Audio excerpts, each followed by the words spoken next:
Top quality और consistent performance के लिए सिर्फ सिल्वर पंप नाम याद रखना। ಕಳೆದ 2 ದಿನಗಳಿಂದ ಉತ್ತರ ಕನ್ನಡ ಜಿಲ್ಲೆಯಲ್ಲಿ ಧಾರಾಕಾರವಾಗಿ ಸುರಿಯುತ್ತಿರುವ ಮಳೆಯಿಂದ ಹಲವು ಅವಾಂತರಗಳು ಸೃಷ್ಟಿಯಾಗ್ತಾ ಇದೆ. ಅದರ ಬೆನ್ನಲ್ಲೇ ಗುಡ್ಡ ಕುಸಿಯುವ ಆತಂಕ ದೊಡ್ಡ ಮಟ್ಟದಲ್ಲಿ ಜಿಲ್ಲೆಯ ಜನರಿಗೆ ಕಾಡುತ್ತಿದೆ. ಈಗ ದೃಶ್ಯದಲ್ಲಿ ನೋಡಬಹುದು, ಇದು ಉತ್ತರ ಕನ್ನಡ ಜಿಲ್ಲೆಯ ಮೂಲಕ ಹಾದು ಹೋಗುವಂಥ ರಾಷ್ಟ್ರೀಯ ಹೆದ್ದಾರಿ 66 ಸುಮಾರು ಭಟ್ಕಳದಿಂದ ಕಾರವಾರದ ಮೂಲೆಯವರೆಗೂ ಸುಮಾರು ಒಂದು 140 ಕಿಲೋಮೀಟರ್ ಉದ್ದವಾಗಿರುವಂಥ ಈ ರಾಷ್ಟ್ರೀಯ ಹೆದ್ದಾರಿ 66ರಲ್ಲಿ ಹೆಚ್ಚಿನ ಸಂಖ್ಯೆಯಲ್ಲಿ ಗುಡ್ಡ ಕುಸಿಯುವ ಆತಂಕ ಇದೆ ಅಂತ ಈ ಹಿಂದೆ GSIದವರು ರಿಪೋರ್ಟ್ ನೀಡಿದ್ರು.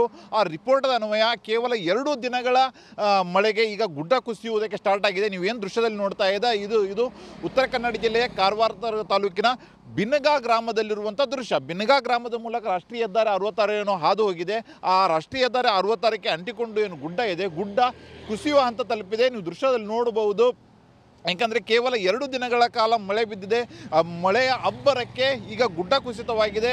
ಈ ಗುಡ್ಡ ಕುಸಿತ ಇನ್ನಷ್ಟು ದೊಡ್ಡ ಮಟ್ಟದಲ್ಲಿ ಆಗುವಂಥ ಸಾಧ್ಯತೆಯೂ ಸಹಿತ ಇದೆ. ಆ ಹಿನ್ನೆಲೆಯಲ್ಲಿ ಕೇವಲ ಆ ಸೈಡ್ನ ರೋಡನ್ನು ಪೂರ್ತಿ ಕ್ಲೋಸ್ ಮಾಡಿಬಿಟ್ಟು ಈ ಕಡೆ ಈ ಸೈಡೇ ರೋಡನ್ನು ಓನ್ಲಿ ಓಪನ್ ಮಾಡಿ ಇಡಲಾಗಿದೆ. ಆ ಹಿನ್ನೆಲೆಯಲ್ಲಿ ಈಗಾಗಲೇ ವಾಹನ ಸವಾರರಿಗೂ ಒಂದು ದೊಡ್ಡ ಮಟ್ಟದಲ್ಲಿ ಆತಂಕವೇ ಕಾಡ್ತಾ ಇದೆ ಅಂತಲೇ ಹೇಳ್ಬೋದಾಗಿದೆ. ಯಾಕೆಂದರೆ ಇಲ್ಲಿಂದ ಕೇವಲ ಒಂದು ಕಿಲೋಮೀಟರ್ ಅಂತರದಲ್ಲಿರುವಂಥ 2 ಟನಲ್ಗಳಿದ್ದಾವೆ. ಆ ಟನಲ್ ಭಾಗದಲ್ಲಿಯೂ ಸಹಿತ ಗುಡ್ಡ ಕುಸಿತ ಇದೆ. ಆ ಹಿನ್ನೆಲೆಯಲ್ಲಿ ಒಂದು ಭಾಗದ ಟನಲ್ ಈಗಾಗಲೇ ಕ್ಲೋಸ್ ಮಾಡಿಬಿಟ್ಟು ಇನ್ನೊಂದು ಬದಿಯ ಟನಲ್ ಮಾತ್ರ ಓಪನ್ ಇಡಲಾಗಿದೆ. ಈ ಹಿನ್ನೆಲೆಯಲ್ಲಿ ಈಗಾಗಲೇ ಉತ್ತರ ಕನ್ನಡ ಜಿಲ್ಲೆಯಾದ್ಯಂತ ಈ ರೀತಿಯಾದಂಥ ಗುಡ್ಡ ಕುಸಿಯುವ ಸ್ಥಿತಿಗಳು ಬಹಳಷ್ಟು ದೊಡ್ಡ ಮಟ್ಟದಲ್ಲಿ ಕಾಣಸಿಗ್ತಾ ಇದೆ.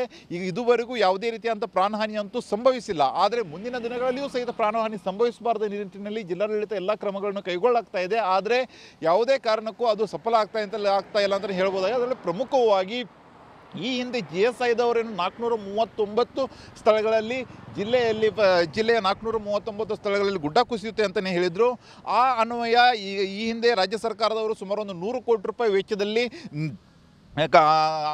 ಕಾಮಗಾರಿಗಳನ್ನು ಮಾಡ್ತೀವಿ ಅಂತಲೇ ಹೇಳಿದರು. ಆದರೆ ಇದುವರೆಗೂ ಒಂದೇ ಒಂದು ರೂಪಾಯಿಯನ್ನು ಬಿಡುಗಡೆ ಮಾಡದ ಹಿನ್ನೆಲೆಯಲ್ಲಿ ಕಳೆದ ವರ್ಷ ಶಿರೂರಿನಲ್ಲಿ ಏನು ದುರಂತವಾಗಿತ್ತು ಅದೇ ರೀತಿಯಾದಂಥ ದುರಂತ ಈ ವರ್ಷವೂ ಆಗ್ಬೋದಾ ಎಂಬ ಆತಂಕ ಜಿಲ್ಲೆಯ ಜನರಿಗೆ ಕಾಡ್ತಾ ಇದೆ. ಆ ಹಿನ್ನೆಲೆಯಲ್ಲಿ ಈಗಾಗಲೇ ಜಿಲ್ಲಾಧಿಕಾರಿಯವರು ರಾಷ್ಟ್ರೀಯ ಹೆದ್ದಾರಿ 66ರಲ್ಲಿ ಸುಮಾರು ಒಂದು 19 ಸ್ಥಳಗಳಲ್ಲಿ ಯಾವುದೇ ಕಾರಣಕ್ಕೂ ವಾಹನ ಪಾರ್ಕಿಂಗನ್ನು ಸಂಪೂರ್ಣವಾಗಿ ನಿಷೇಧಿಸಿ ಆದೇಶವನ್ನು ಹೊರಡಿಸಿದ್ದಾರೆ. ಯಾಕೆಂದರೆ ಸುಮಾರು ಒಂದು 19 ಭಾಗಗಳಿಂದ ಶಿರೂರು ಸೇರಿದಂತೆ ಭಟ್ಕಳದಿಂದ ಕಾರವಾರದವರೆಗೂ ಸುಮಾರು ಒಂದು 19 ಪಾಯಿಂಟ್ಗಳಲ್ಲಿ ಗುಡ್ಡ ಈ ಬಾರಿ ಕುಸಿಯುತ್ತೆ ಅಂತಲೂ ಸಹಿತ ಈಗಾಗಲೇ GSIದವರೇನು ರಿಪೋರ್ಟ್ ಕೊಟ್ಟಿದ್ದಾರೆ. ಆ ಹಿನ್ನೆಲೆಯಲ್ಲಿ ಆಯಾ ಸ್ಥಳಗಳಲ್ಲಿ ಯಾವುದೇ ಕಾರಣಕ್ಕೂ ವಾಹನವನ್ನು ಪಾರ್ಕಿಂಗ್ ಮಾಡಲೇಬಾರದು ಮತ್ತು ಆ ಸ್ಥಳದಲ್ಲಿ ಹೆಚ್ಚಿನ ಸಮಯ ವಾಹನವನ್ನು ಇರಬಾರದು ಅಂತಲೂ ಸಹಿತ ಮತ್ತು ಯಾವುದೇ ವ್ಯಕ್ತಿಯೂ ಸಹಿತ ಆ ಸ್ಥಳಗಳಲ್ಲಿ ಹೋಗಬಾರ್ದು ಎನ್ನುವ ನಿಟ್ಟಿನಲ್ಲಿ ಈಗಾಗಲೇ ಜಿಲ್ಲಾಡಳಿತದವರು ನಿಷೇಧಾಜ್ಞೆ ಜಾರಿ ಮಾಡಿರುವ ಹಿನ್ನೆಲೆಯಲ್ಲಿ ಅಲ್ಲಿಯೂ ಸಹಿತ ವಾಹನ ಪಾರ್ಕಿಂಗ್ಗೆ ಮಾಡಬಾರ್ದು ನಿಟ್ಟಿನಲ್ಲಿ ಈಗಾಗಲೇ ಅಲ್ಲಿ ಕೆಲವು ಸಿಬ್ಬಂದಿಗಳನ್ನು ಸಹಿತ ನೇಮಕ ಮಾಡಿಬಿಟ್ಟು ಮುನ್ನೆಚ್ಚರಿಕೆ ಕ್ರಮಗಳನ್ನು ಕೈಗೊಳ್ಳಲಾಗ್ತಾ ಇದೆ. ಆದರೆ ಕೈಗೊಂಡಿರುವ ಮುನ್ನೆಚ್ಚರಿಕೆ ಕ್ರಮಗಳು ಎಷ್ಟರ ಮಟ್ಟಿಗೆ